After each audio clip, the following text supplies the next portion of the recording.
Үйде ғана Ирина Шейк. Ирина Шейк. Зидан не заслуживает тех самых регалий, которые он приобрел в Реале. Ең мықты тренер кім? Фабио Капелло. Динозаврлар кесілген. Артын жанып секіріп ұшып кетсең де, Роналдо лучший футболист в истории футбола. Ну, темекі шегіп бір жерде қыздармен жатыр Месси. Ой, бәле, сіз ұстап алдыңыз ба? Конечно, Дани Алвесті қоямыз. Ойнайсың сен бір. Қал. Құрметті спорт сүйер қауым, неге офсайд подкастының продюсерлерінің шешімі бойынша біздің подкастта букмекерлік кеңселер, арақ, шарап, темекі, немесе де басқа да денсаулықпен сіздің қаражатыңызға зақым әкелетін жарнама ешқашан болмайды. Егер де сіздер біздің ауқасы спорт қозғалысын қолдағыларыңыз келсе, каналды донатпен қолдауларыңызды сұранамыз. Біздің деректер осы видеоның сипаттамасында жазылады. Ассалаумағалейкум футбол сүйер қауым, бізде бүгін жаңа подкасттың аты неге офсайд. Бүгінде бізде бірінші қонағымыз MC Клайв, тележүргізуші, телерадио жүргізуші. Бүгін футбол жайлы қызық мәселелерді талқылайтын боламыз. Әңгімемізге қосылып, комментарий жазып, өз пікірлеріңізді қалдырып өтіңіздер. Ернар мырза, сіз қай клубқа жанкүйерсіз? Енді кейіннен байқалып тұрған шығар. Байқай алмайды. Мен былай бір футболдың қатты жанкүйер емес шығармын, себебі көп жанкүйерлер алатын болсақ, футболкасын алып, киімін алып, бір матчын қалдырмай, бүткіл игроктардың атын естерінде сақтап алып отырады ғой. Мен былай футбол қарайтын кезде Реал Мадридқа болеть етсем. Негізі Реал Мадридқа болеть етпеуге болмайды ғой негізі. Заңды түрде жазылған ғой бұл заңда. Так, сіз қай кезден бастап Реал Мадридтің жанкүйерісіз?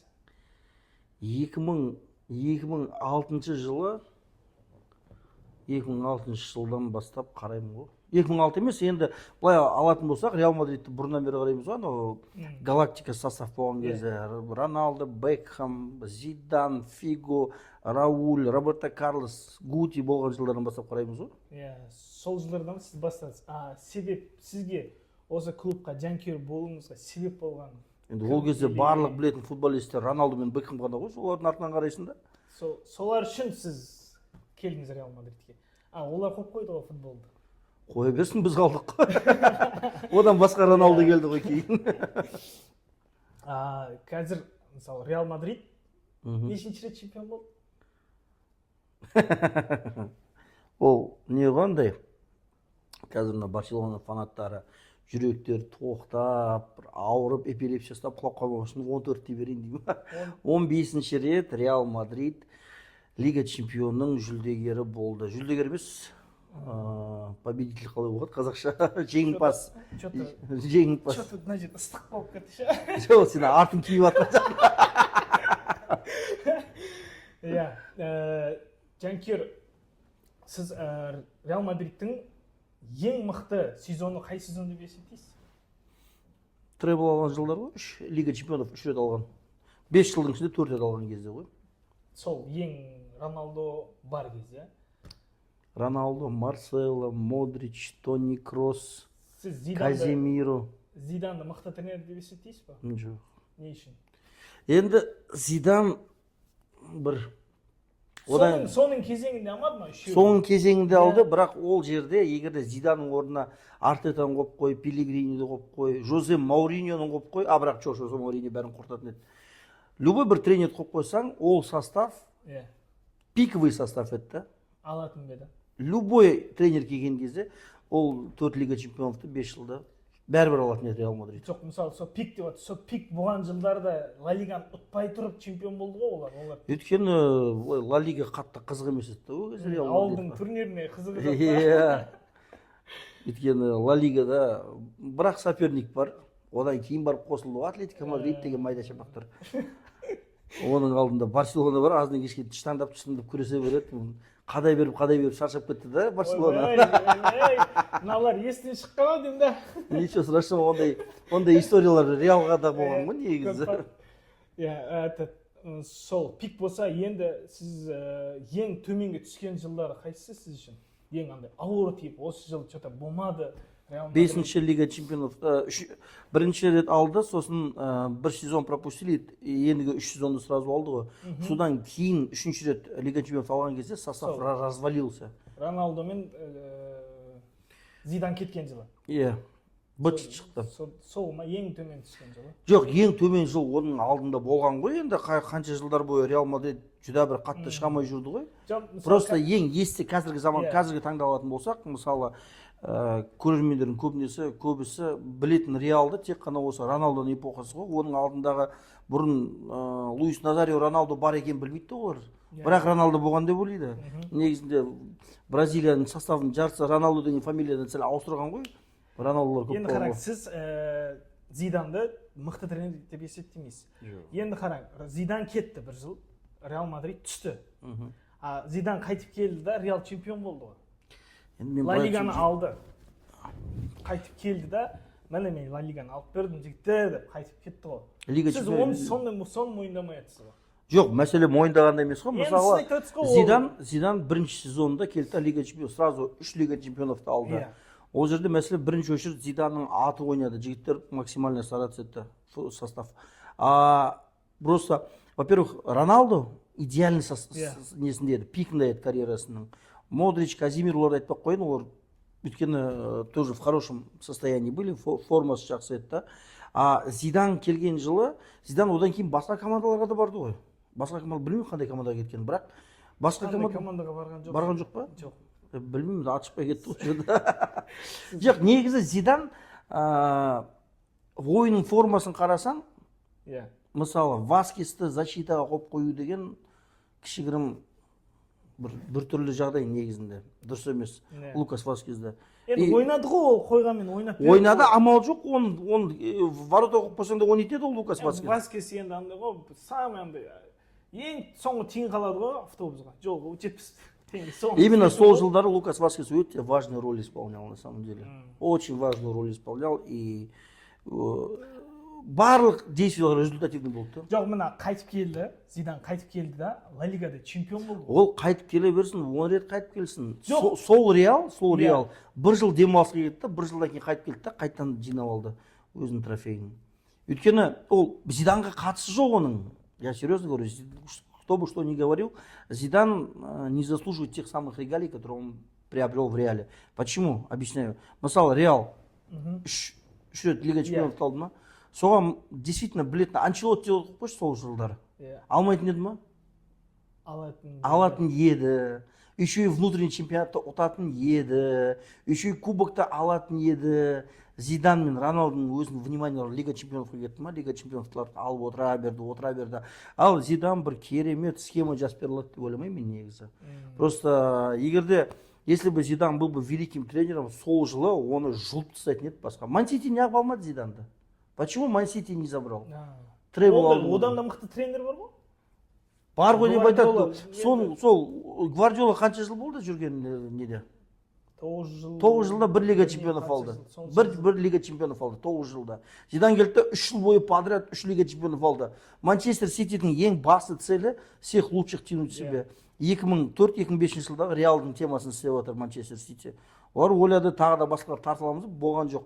Сол жылы негізі жыл болатын еді. Өйткені разбирающие люди в футболе біледі, Зидан ондай қатты тренер емес екен. Просто на тот момент так хорошо карта сложилась. Сіз үшін Реалдың историясында, тарихында ең мықты тренер кім? Фабио Капелло. Фабио Капелло, ол динозаврлар кезінде. Динозаврлар кезінде. Мақұл, Анчелотти берейікші, Анчелотти. Сен кішігірім түсіну үшін Анчелотти. Ол кездер мен туылған беден жоқ та. Жоқ, 2003-2004 жылдары Галактикос футбол составында. Галактика состав кезінде Реал Мадридтің есін ешкім жина алмайтын еді. Өйткені бір позиция жоғы жұлдызды емес футбол. Футболистердің бәрі жұлдызды еді. Каждый футболист икона футбола болатын негізінде на тот момент сол футболистер. Олардың бәрін есін жинату, Лига чемпионовтың 1-2 финалға шығару өте қиын жағдай еді. Фабио Капелло бәрін бастарын жинап, ауыздарын жауып, Ештеңе алған жоқ қой? Ештеңе алған жоқ дегенмен ол состав вообще ешқашан ештеңе алмайтын еді. Даже ойнап та үйренбейтін еді.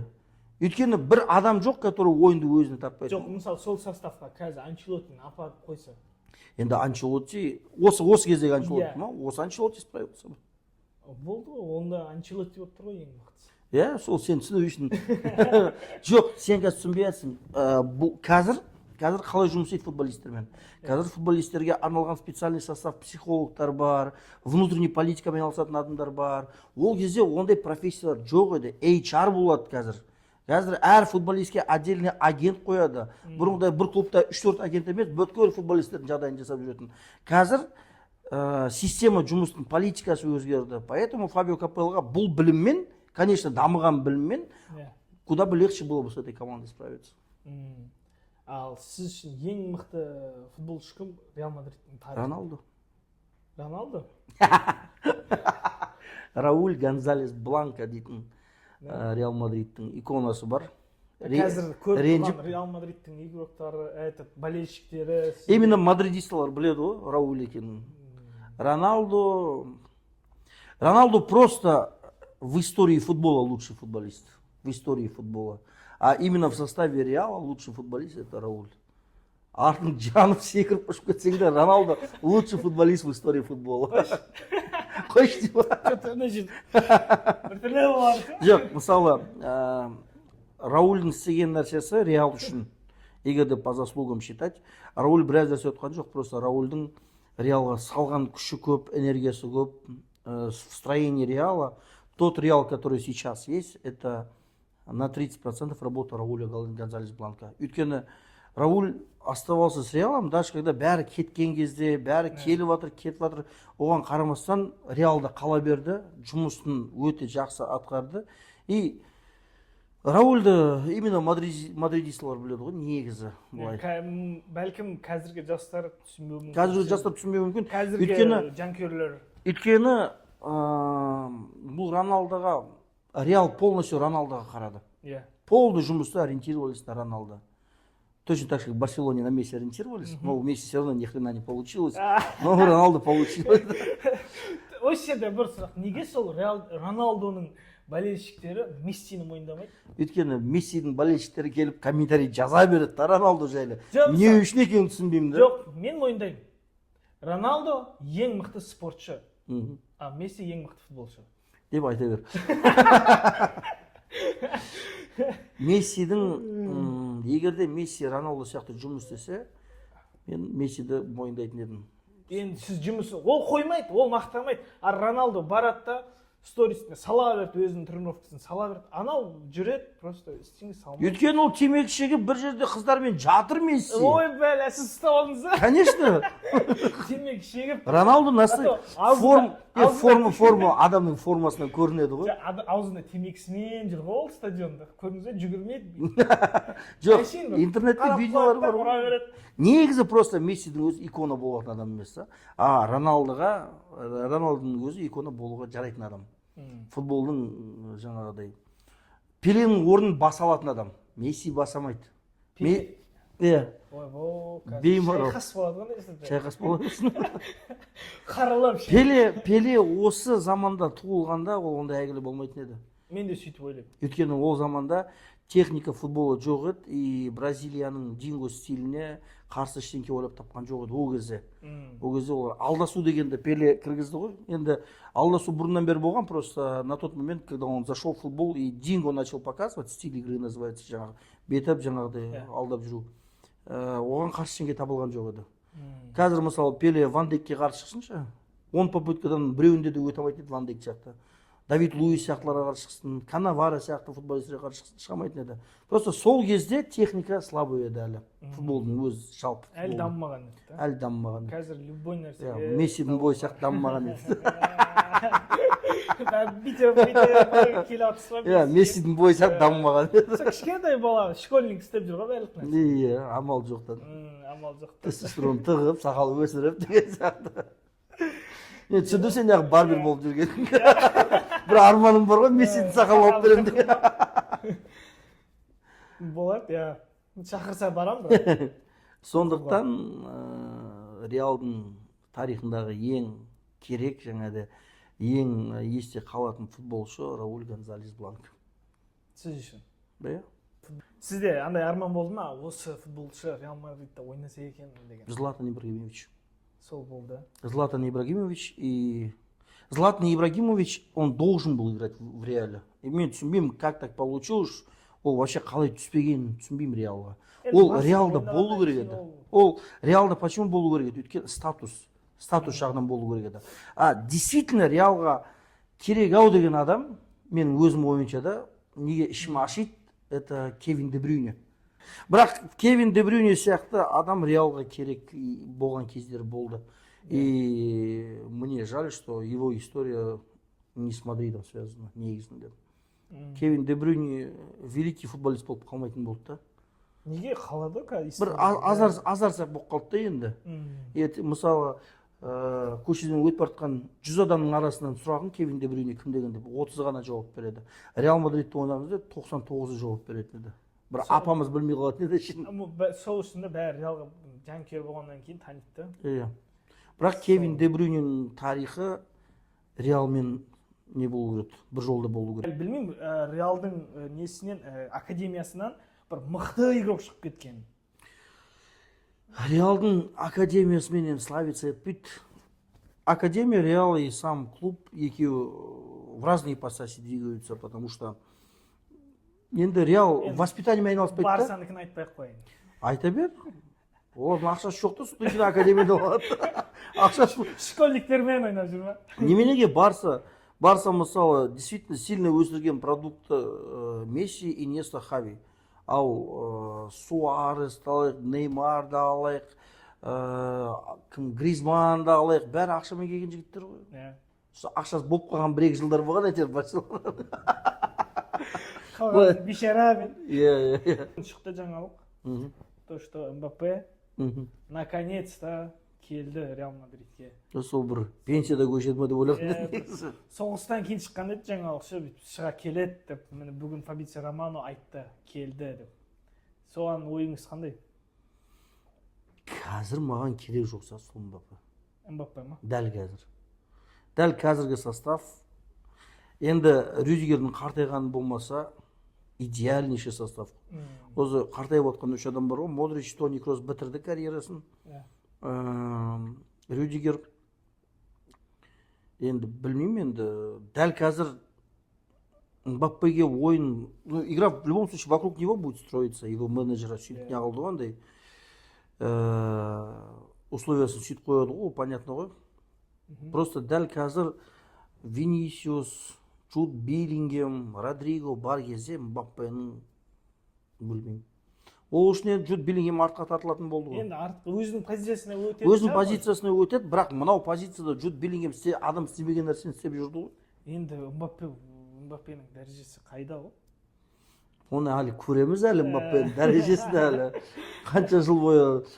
Реал дейсің, қандай 8 миллиард составпен жиналған ПСЖ-да ештеңе ала алмады ғой осы жылға дейін. Қазір Галактикос деп есептейсіз бе? Қазір мысалы Мбаппе келді. Енді қазір Галактикасы жинау қиын болады, өйткені әр клубтың бір звездасы бар да. И ол звездалардың бәрін жинайтын болсаң, бұрын өзі бар жоқ 7-8 звезда бар еді футболда, действительно звездалар. И олар қазіргі звезда сияқты продуманный емес еді. Олар просто футболды жақсы көретін адамдар еді. Мысалы, көбісі адамдар білмейді, ол футболист ойнап жүрген кезде әлі көбісі туылмаған еді. Луиш Фиго дейтін футболист бар еді, Португалияның составында кезінде. Оның проходтарын көрсең, 4-5 адамға біреу жүгіріп барып, еще алыстан гол соғып умудрялся. Эти люди просто эти люди просто любили футбол, понимаешь? Барса кидать. Енді дұрыс қой, енді Барсадан кетіп қалды ғой. Ненің есебіне Реал Мадрид чемпион болды? Уровень, опыт. Бесценная классика дейді ғой. Мен негізі осы жылы Дортмундқа болеть еттім, шын айтайын. Бәрі біледі ғой. Глорсыз өзіңдесіз. Глор не болып тұрсыз ба?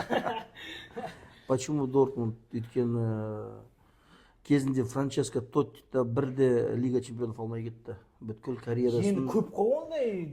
Ар жақта. Жоқ, біз енді қазір Буфон тұр. Жоқ, қазір енді бір звездный футболистер айтамыз ғой. Действительно, футболға үлесін қосқан, футболдың жалпы футболдың дамуына өзінің үлесін қосқан футболистер бар ғой. Франческо Тотти сияқты, Фернандо Мориенто сияқты. Олар көп қой алмаған. Олар көп. Бірақ Марко Ройстың историясы әлдеқайдан қатты шыңғырды. жоқ кешегі анау комментатор шығып мой любимый Марко Ройс дегеннен кейін Қалай болса да,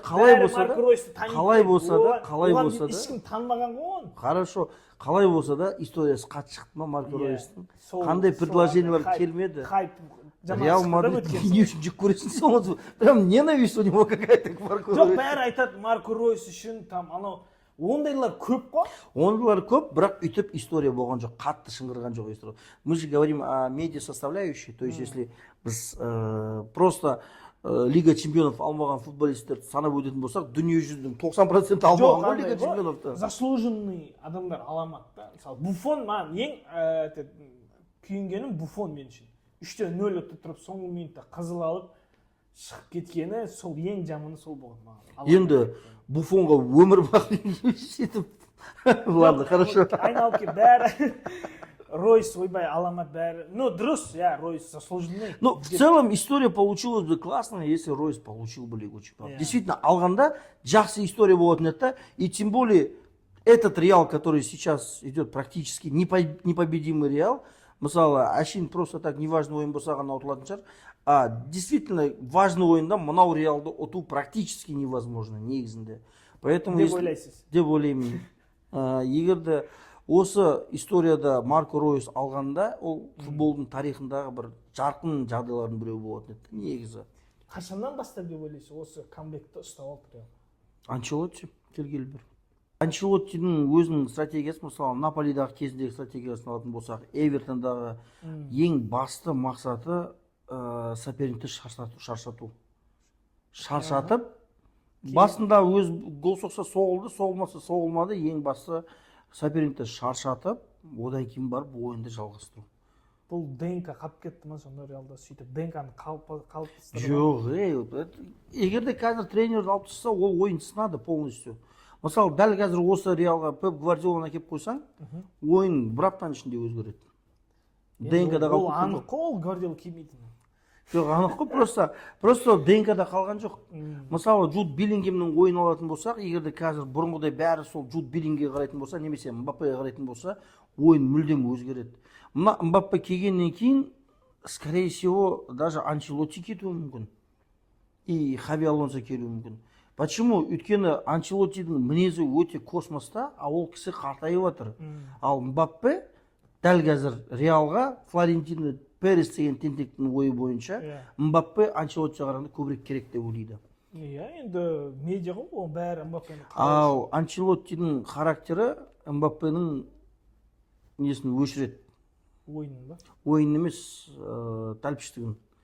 А ол тәлпіштенетін болса, бір арабтардан ақша табады, кезіндегі Неймар сияқты өз контрактын выкупит и кетіп қалған ма? Кете салады. Мен ойлаймын, Анчелотти емес, Анчелоттиның баласы тренер болатқан сияқты қазір. Білмейміз енді, ол отдельно взятый момент қой. Мысалы, егерде былай ойындарға көбісіне қарайтын болсақ, көп моменттерде бізде бір правильный моменттер айтып қаламыз ғой, негізінде бір. В целом составить игру часто ауады Анчелоттидің баласы әлі оған. Жоқ, ол егер мен көп байқаймын сол баласын. Келіп, папасына айтады, папасы, давай, кіргіз.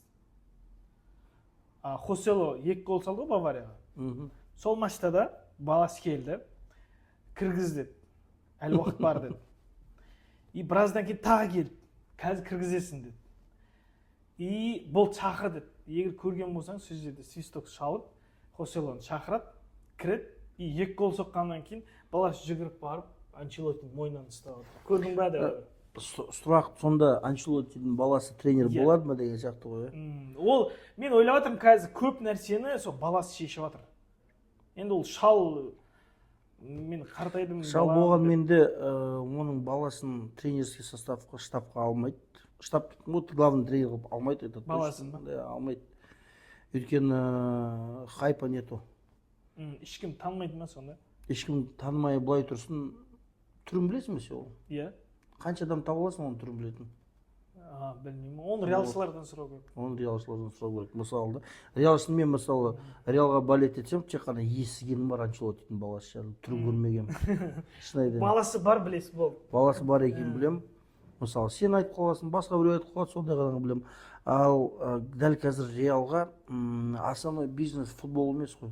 Основной бизнес продажа маек, рекламные контракты.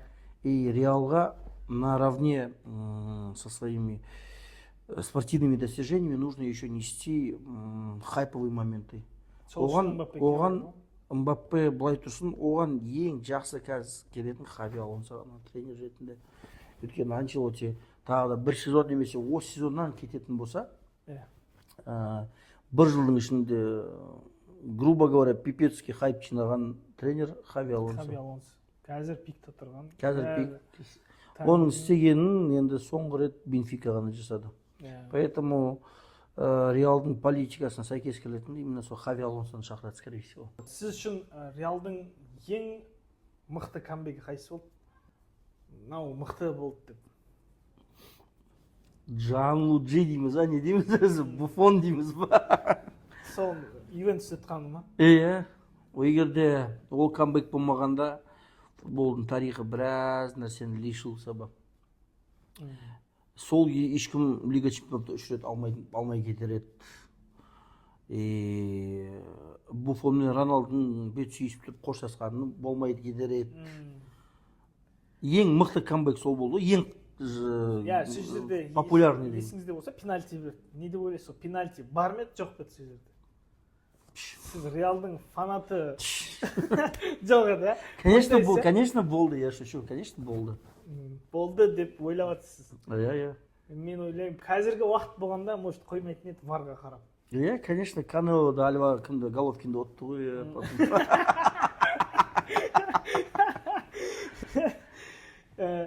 Обидно болды сізге, мысалы, Реалдың воротасына кірген гол, ең обидно андай. Ой, осы гол болмағанда мынандай болады, не еді деген гол қайсы болған сізде?